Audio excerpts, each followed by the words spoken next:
The throne room is silent, a heavy, suffocating silence full of disbelief. Torches flicker on the stone walls, casting trembling shadows over the pale faces of nobles, clergymen, and courtiers. Everyone is there, forced to witness a spectacle no sane soul would ever have dared to imagine. At the center of the hall, upon a crimson velvet throne, rests the body of a woman, or rather, what remains of her. Her skin, withered by death, has been covered in aromatic ointments and layers of embroidered cloth. On her head lies a royal crown. Between her rigid fingers, a scepter adorned with precious stones. Her dress is white, like the one she wore when he first met her. But her lips do not smile. They are sealed for eternity. It is Inês de Castro, dead for 2 years and now crowned Queen of Portugal. One by one, the members of the court walk toward her. Some tremble, others fight off nausea, a few faint, but all obey, because Pedro, the new king, watches in silence from his throne. His eyes sunken with pain and rage. No one dares defy him, no one can. They bow their heads and kiss the hand of the dead woman. And so this story begins. A story where love does not end with death, where justice is more cruel than vengeance, and where a man consumed by grief defies the church, the nobility, and the natural order of life itself, to make his murdered lover the queen of the living. This is the tragedy of Pedro and Inês de Castro, and what happened next was even more disturbing. To understand how events reach such a macabre and unforgettable point, we must go back to a time before the tragedy, when young Pedro had not yet tasted betrayal or loss, when he was simply the Prince of Portugal with a heart still capable of loving without hatred. Pedro, son of King Afonso IV and Queen Beatriz of Castile, was raised among courtly duties and royal intrigue. As a youth, he showed a fiery temperament, an unbreakable will, and a dangerous tendency to be ruled by his passions. As part of a political alliance between kingdoms, he was promised to Constanza Manuel de Villena, daughter of the powerful Don Juan Manuel of Castile, a marriage of convenience, a strategic union. And with her came to the Portuguese court a Galician lady of haunting beauty, a woman whose very presence sparked whispers in the halls. Her name, Inês de Castro. They said her hair shone like gold at dawn, her skin like white marble, and her eyes were an enigma, green like the deep waters of the Mondego River. Pedro saw her for the first time in one of the palace gardens. It wasn't love at first sight, it was a blaze. So obvious was the spark between them that even young Constanza noticed. From that point on, secret encounters between Pedro and Inês multiplied, at banquets, in corridors, in gardens under the moonlight. What began as a repressed desire soon became a forbidden love, scandalous and completely unacceptable in a court ruled by politics and fear. Constanza, the lawful wife, bore several children, including Prince Fernando, heir to the throne. But Pedro grew increasingly distant, obsessed with the woman he could not have, at least not yet. And as their passion grew, so did the danger, because Inês wasn't just a Galician lady. She belonged to the powerful Castro family with close ties to the Castilian nobility. And in a time when Portugal and Castile viewed each other as natural enemies, her presence in court was seen as a threat. What looked like a clandestine love story was about to become a political bomb, and the fuse had already been lit.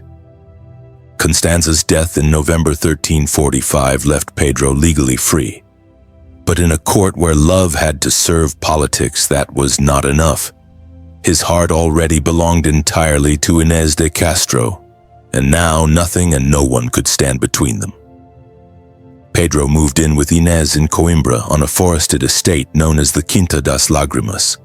There they lived as husband and wife, though never officially married. They had 4 children. The scandal was absolute. The heir to the throne was living with a foreign lover, related to the influential Castros of Castile. Rumors spread like wildfire through the court. They said Pedro planned to marry her in secret, that he intended to legitimize their children, that one of them might claim the throne and displace the legitimate heir. Prince Fernando. Tensions rose.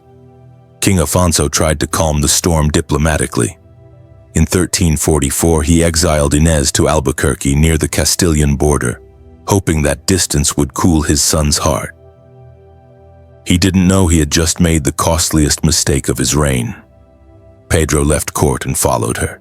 He rejected his duties, his titles, his future as king. He chose love over the kingdom.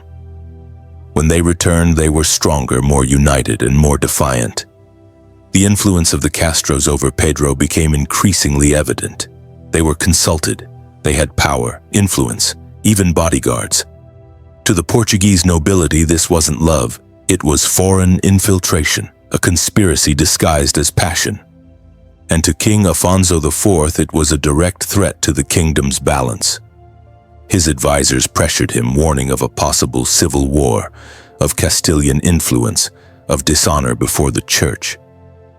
They said Pedro no longer listened to reason, that the Castros ruled from the shadows. That's when the king made the cruelest decision of his life, one that would seal his family's fate and his own. If Pedro wouldn't give up Inês willingly, then she would be taken from him by force, by blood. The morning of January 7, 1355, dawned cold in Coimbra. A chill of death hung over the Quinta das Lágrimas, as if fate already knew what was to come. Pedro had gone hunting, leaving Inês alone with their children. That's when King Afonso IV, accompanied by 3 trusted men, Pedro Coelho, Álvaro Gonçalves, and Diogo Lopes Pacheco, rode to the estate. Inês, seeing them approach, knew this was no diplomatic visit. She took her children and went out to meet them, falling to her knees before the king. She begged with passion, she pleaded for her life. "Look at these children, your majesty. They are of your blood," she must have said, tears running down her cheeks. For a moment, Afonso hesitated. He looked at his daughter-in-law, kneeling, vulnerable. 4 children staring at him, confused. But it wasn't enough. He turned his back and left the executioners to do their work. The screams were heard all the way to the forest. Inês was dragged by her hair, torn from her children. A maid hiding behind a tapestry later recounted how they stabbed her furiously in the chest and throat. The ground turned red, and the fountain that still flows in the Quinta das Lágrimas was stained forever with her blood.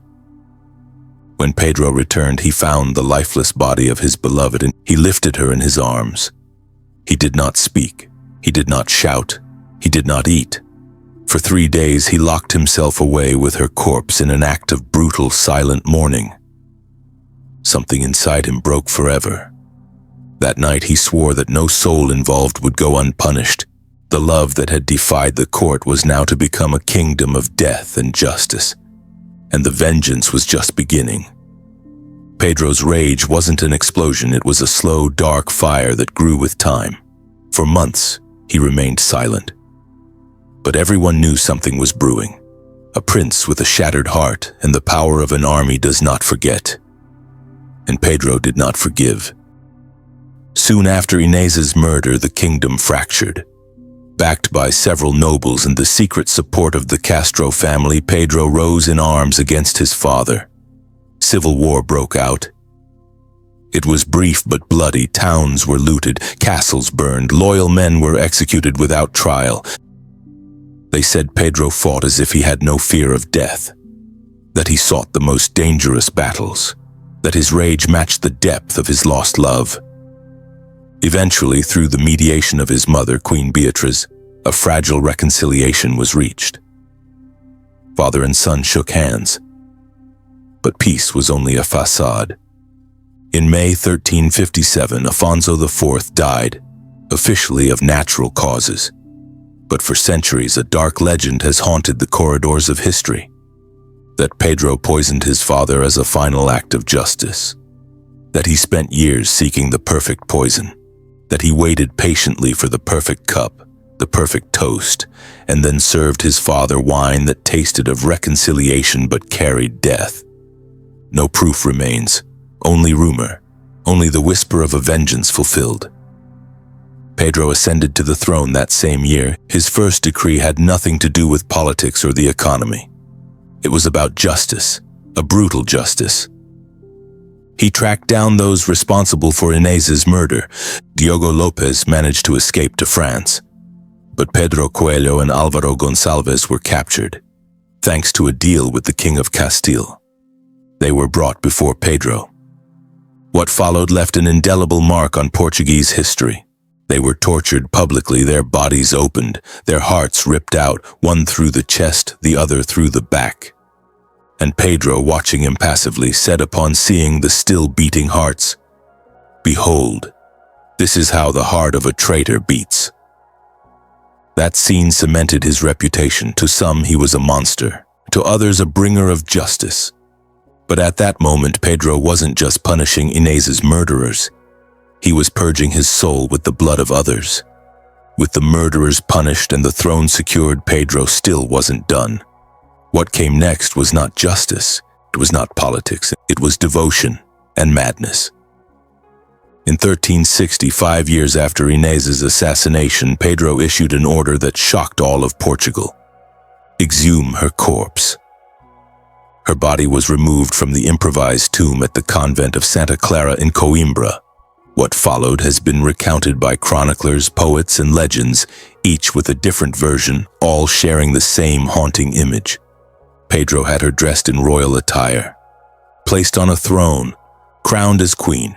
Some say she was seated beside him in the throne room, that the entire nobility passed before her, that one by one, trembling, they kissed the hand of the dead queen.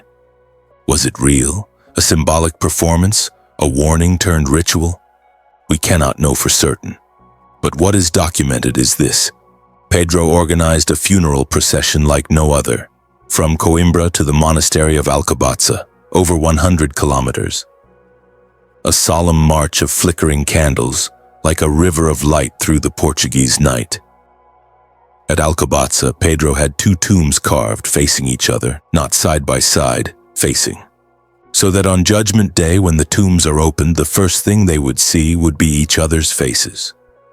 The tombs carved with scenes of the Last Judgment and their love still stand today, white, majestic, almost sacred. Unmoving witnesses to a story that transcended life and sanity. The legend of the crowned corpse has lived on for centuries as a symbol of eternal love or of obsession that knows no peace. Because if Pedro loved Inés with madness, he also made her queen with the remnants of that same madness. After the funeral procession, the executions, and the facing tombs, Pedro found no peace. But he found purpose, to rule, and rule he did, with a firmness that left its mark across Portugal. For the 10 years of his reign, he was known as the Just, a king who tolerated no abuse from nobles or peasants. He traveled the kingdom in disguise, listening to his people's complaints. He punished rich and poor with the same severity. It was a strange reign. On one hand, merciless. On the other, surprisingly just. Pedro applied the law with a harshness rooted in vengeance, but also with a fairness few kings ever showed. His private life, however, remained drenched in melancholy. They said he often visited Inés's tomb, spending hours speaking to her, sitting before her grave as if she were still alive. He never remarried. He never loved again. He only ruled and waited. In January 1367, Pedro fell ill. His body, once hardened by war, betrayal, and grief, began to falter. For days, he refused to take to his bed. He continued to dispense justice from the throne, even when he could barely stand. When he felt the end draw near, he asked that the windows of his chamber be opened. He wanted to see the sunrise one last time. He called for his children, those born to Constanza and those born to Inés. He spoke to them calmly. He asked them for unity. He asked them for peace. Pedro died on January 18, 1367. He was 46 years old. His body was dressed not in royal splendor, but in a simple white cloak, just like the one Inés wore when he first met her. He was carried in a solemn procession to Alcobaça and buried facing her, fulfilling his final wish. That her face would be the first thing he saw at resurrection. And so ends this story, The story of a king who loved beyond death, who ruled in shadows, who punished with an iron hand, and who created a legend that 7 centuries later still chills the soul. History does not absolve him, but neither does it forget him. Because between justice and madness there are names written in blood, and one of them is Pedro I of Portugal. If this story shook you as it did us while telling it, don't forget to subscribe for more tales that reveal the most human and darkest side of power. Leave your thoughts in the comments. Would you call this justice or madness? Also share this video so the story of Pedro and Inês may live on, even centuries after death.